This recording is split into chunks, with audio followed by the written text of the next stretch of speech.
ناظرین السلام علیکم ورحمۃ اللہ۔ کسی اپنے کو پرایا ہوتے دیکھنا کتنا تکلیف دہ ہوتا ہے۔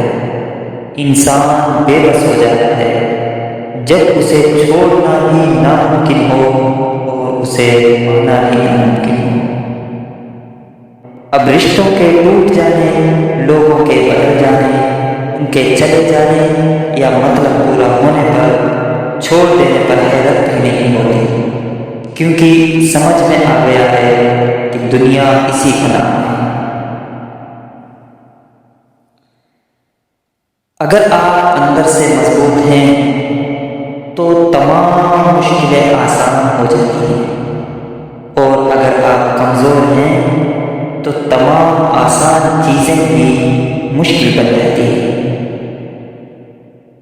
کچھ دل ایسے ہوتے ہیں جو بہت زیادہ نرم ہوتے ہیں، جنہیں بہت زیادہ وعظ و نصیحت کی ضرورت نہیں ہوتی، وہ تو صرف اللہ کا ذکر، اس کا نام سنتے ہی کانپ اٹھتے ہیں۔ دوستو، مومن سے ہی ہوتے ہیں۔ ایک حقیقت یہ بھی ہے کہ اچھی کتابیں اور اچھے دل ہر کسی کی سمجھ میں نہیں آتے۔ یہی وجہ ہے کہ اچھی کتابیں اکثر دھول کھاتی ہیں اور اچھے دل اکثر ٹھوکریں کھاتے ہیں۔ آزمائش ان کے لیے ہوتی ہے جنہیں اللہ چاہتا ہے، اور صبر وہ کرتے ہیں جنہیں اللہ سے محبت ہو جاتی ہے۔